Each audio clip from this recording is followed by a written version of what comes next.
దుబ్బాకలో బీసీ బంద్ను విజయవంతం చేసిన ప్రతి ఒక్కరికి ధన్యవాదాలు తెలుపుకుంటూ, మనం ఎంత జనాభా ఉంది 56% జనాభా ఉన్న బీసీలు ఇప్పటికైనా కదం తొక్కి ప్రతి ఒక్కరూ తమ బీసీ నినాదాన్ని తీసుకొని వాళ్ళకి ఎంత శాతం రావాలి, ఆర్థికంగా కానీ తమ రాజకీయంగా కానీ వాళ్ళు ఖచ్చితంగా ప్రతి ఒక్క దాంట్లో పార్టిసిపేట్ చేయాలని చెప్పి, తక్కువ శాతం ఉన్న వేరే కులం వాళ్ళు మనందరి పాలిస్తున్నారు, మనం ఎక్కువ శాతం ఉన్నా కూడా ఇంకా వాళ్ళ కింద బానిస బతుకులు ఇంకెన్ని కాలం అని చెప్పుకుంటూ ఖచ్చితంగా ఈ బీసీ బంద్ను విజయవంతం చేసి ప్రతి రాష్ట్ర ప్రభుత్వం ఖచ్చితంగా దీనిపైన పునరాలోచించి బీసీ బంద్ను ఖచ్చితంగా ఈ స్థానిక ఎన్నికల్లో బీసీ రిజర్వేషన్ ప్రవేశపెట్టాలని కోరుకుంటున్నాం. బీసీలకు రిజర్వేషన్లు ఇవ్వాలనే డిమాండ్ తోటి రాష్ట్ర వ్యాప్తంగా బీసీ సంఘాలు ఇచ్చిన పిలుపు మేరకు ఈరోజు దుబ్బాక పట్టణంలో బంద్ విజయవంతమైంది.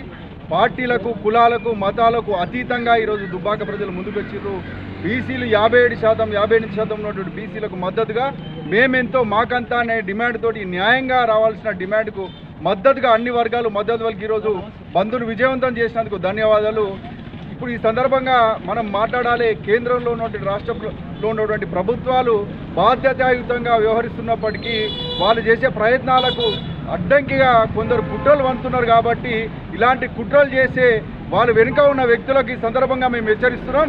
బీసీలకు కనుక చైతన్యం వస్తే, బీసీలు కనుక రోడ్డు మీద కదం దొక్కితే ఏమవుతుందో అనేది భవిష్యత్తులో తెలుస్తుంది. కాబట్టి ఇప్పటికైనా బీసీ రిజర్వేషన్లు అడ్డుకునే కుట్రలు చేస్తున్నటువంటి వ్యక్తులను మేము హెచ్చరిస్తున్నాం. మీరు న్యాయంగా మీకు రావాల్సిన వాటాకు సంబంధించిన రిజర్వేషన్లకు మేము ఎప్పుడు వ్యతిరేకించలేదు, కానీ మేమెంతో మాకంతా అనే డిమాండ్ తోటి సమాజంలో సగం కంటే ఎక్కువ ఉన్నటువంటి బీసీలకు వ్యతిరేకంగా మీరు ఏదైతే రిజర్వేషన్లు అడ్డుకోవాలని చూస్తున్నారో మీరు ఖచ్చితంగా మానుకోవాలి. బీసీలకు న్యాయంగా రావాల్సిన రిజర్వేషన్లు అందించే విధంగా ముందుకు రావాల్సిన అవసరం ఉంది. దీనికి సంబంధించి పార్టీలని కాదు, ఈ పార్టీ ఆ పార్టీ అని కాదు, అన్ని పార్టీలు కూడా మద్దతు పలుకుతున్నప్పటికీ అసలు అడ్డుకుంటున్నది ఎవరని చెప్పేసి ఈ సందర్భంగా బీసీలు ఆలోచిస్తున్నాం, బాధపడుతున్నాం. ఓ రకంగా ముందుకు వస్తే బిల్లుకు అడ్డంకేస్తున్నారు, గవర్నర్కు పంపిస్తే ఆ రకంగా అడ్డకేస్తున్నారు, సెంట్రల్లో ఓ రకంగా అడ్డకేస్తున్నారు. కాబట్టి ఈ అడ్డంకులన్నీ తొలగిపోయి 42% బీసీలకు రిజర్వేషన్ రావాలని బీసీ వర్గాలు అన్నీ కోరుకుంటున్నాయి. కానీ అలా రాని పక్షంలో బీసీ వర్గాలు అందరూ కూడా చైతన్యమవుతున్నారు. అలా అడ్డుకున్న వ్యక్తులందరికీ బుద్ధి చెప్పే పరిస్థితి త్వరలో ఉంటుందని ఈ సందర్భంగా హెచ్చరిస్తున్నాం. రాష్ట్ర వ్యాప్తంగా బీసీకు 42% రిజర్వేషన్ ఇవ్వనని చెప్పి రాష్ట్ర వ్యాప్తంగా ఉన్నటువంటి బీసీ సంఘాలన్నీ కూడా రాష్ట్ర బంద్కు పిలుపునివ్వడం జరిగింది. అందులో భాగంగానే దుబ్బాక పట్టణంలో ప్రజలు, వాణిజ్య, వ్యాపార, విద్యా సంస్థలన్నీ కూడా సంపూర్ణంగా బంద్ చేసి బంద్కు సహకరిస్తూ ఉన్నాయి. ఈ బంద్ ద్వారా ప్రభుత్వాలకు కనువిప్పు కలిగి బీసీలు సమాజంలో, తెలంగాణ సమాజంలో ఉన్నటువంటి 52% బీసీలకు 42% చట్టసభల్లో హక్కు కల్పించి రాజకీయంగా అభివృద్ధి కావడానికి సహకరించాలని సందర్భంగా వారందరికీ కూడా విజ్ఞప్తి చేస్తాను. దాంతోపాటు తెలంగాణ సమాజంలో 5% ఉన్నటువంటి ఓసీలకు ఈడబ్ల్యూఎస్ రిజర్వేషన్ ఇచ్చిర్రు.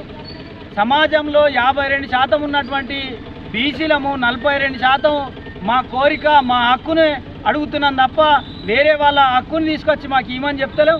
కాబట్టి బీసీలో ఉన్నటువంటి హక్కు ద్వారా ఈరోజు మాకు 42% రిజర్వేషన్ ఇవ్వాలని చెప్పి పోరాటం చేస్తా ఉన్నాం. ఈ పోరాటం ఇంకా కూడా కొనసాగుతుంది. ఎప్పటి వరకు అంటే బీసీలకు 42% రిజర్వేషన్ ఇచ్చే వరకు కూడా మా బీసీల ఐక్యంగా ఈ పోరాటాన్ని కొనసాగిస్తాం.